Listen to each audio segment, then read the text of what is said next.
Gracia Pelo tidak bisa membedakan mana itu rasm, mana itu tanda baca.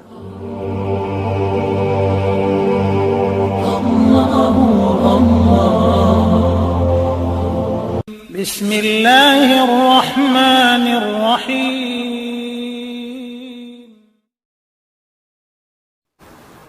Bisa lihat?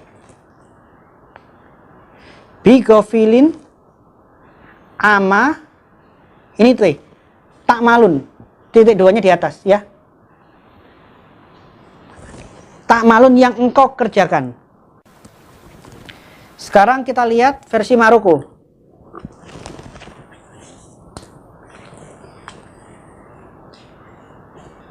Wa malahu bigofilin ama, titik duanya tidak di atas tapi di bawah. Ya malun. Sekarang kita lihat perbedaan kedua. Katsirun. Katsir. Ini bukan ba tapi za. Bukan besar, bukan big, tapi many. Tahu bedanya? Saya punya rumah besar dengan saya punya rumah banyak. Tahu bedanya? Baca. Sekarang kita lihat perbedaan yang ketiga. Ayat yang sama, kalau pakai versinya Hafiz, yang ngomong Muhammad. Tapi kalau pakai versinya Waris, yang ngomong di sini Allah.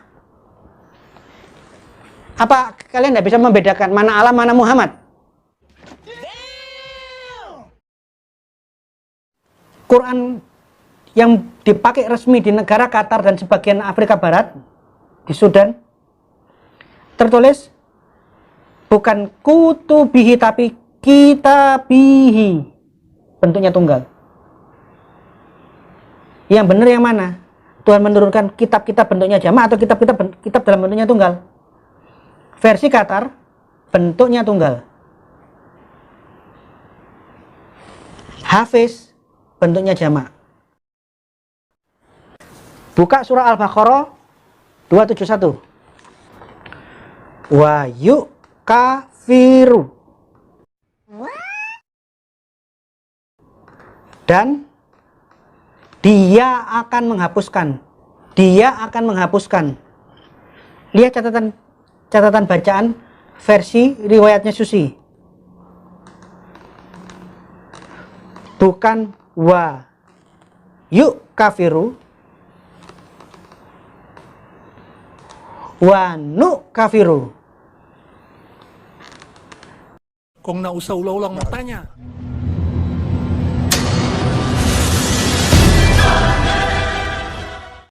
Dalam Al-Quran, terkait bacaan Al-Quran itu ada 3 rukun, ada 3 pilar yang itu bisa menjadi controlling, ya, alat kontrol terkait dengan perbedaan-perbedaan yang ada.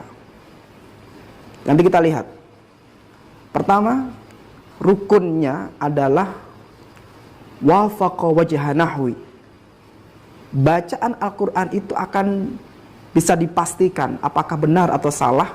Pertama, ketika bacaan itu muwafaqah dengan kaidah bahasa Arab yang baku. Walau biwajhin. Maka kritik Gracia Pelo yang mengatakan bacaan wa mallahu bighafilin amma ta'malun, ya, dianggap berbeda dengan amma ya'malun.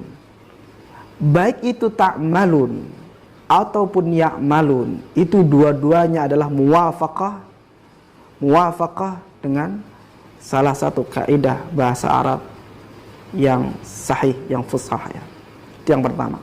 Jadi untuk rukun, kriteria pertama, maka perbedaan katsiran dan kabiran selesai karena muwafaqahnya terpenuhi.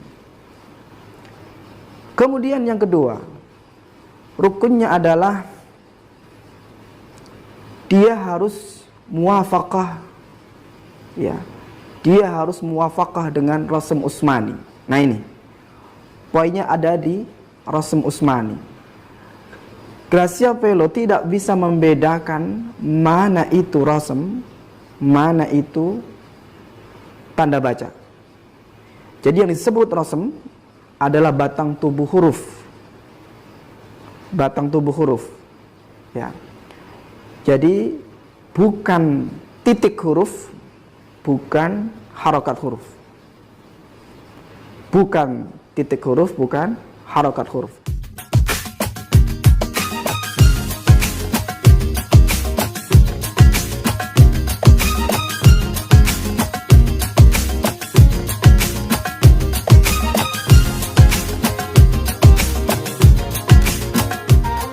Karena titik dan harokat nanti domainnya, ilmunya namanya adalah ilmu dhabt. Kembali pada yang dipersoalkan antara bacaan kabiran dan kathiran.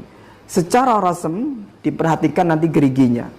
Jismul harfinya kabiran dan kathiran itu sama. Dihapus titiknya, dihapus harokatnya. Jadi tidak ada yang berbeda di situ. Ya, tidak ada yang berbeda. Maka syarat kedua terkait dengan bacaan Al-Quran yang benar terpenuhi sudah pada mushaf yang tadi dicontohkan. Dan yang ketiga, ini yang paling penting, adalah wasahha isnadan. Ya, sahihnya sanad. Sahihnya sanad. Jadi ketersambungan sanad. Jadi baik bacaan Hafiz, bacaan Warash, bacaan Abu Amr, bacaan Ad-Duri dan yang lain, itu semua kalau dirunut, ya, itu semua bersambung, tidak putus sampai ke Rasulullah Sallallahu Alaihi Wasallam. Jadi tiga hal ini dan sanad ini yang paling menentukan. Makanya meskipun Al-Quran Mushaf Utsmani dulu tidak ada titik, tidak ada harokat, tidak kemudian muncul ribuan bacaan. Tidak. Kenapa? Karena tulisan itu ada alat bantu, tapi yang pokok adalah talaki, syafahinya.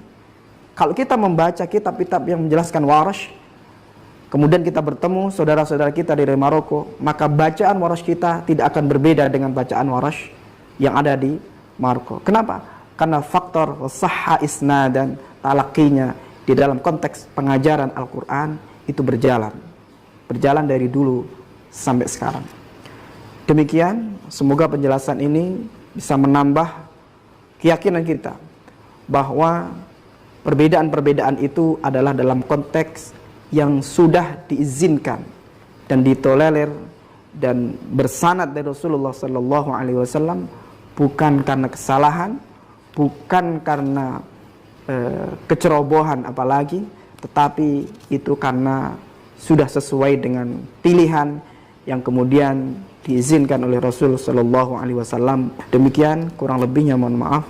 Assalamualaikum warahmatullahi wabarakatuh.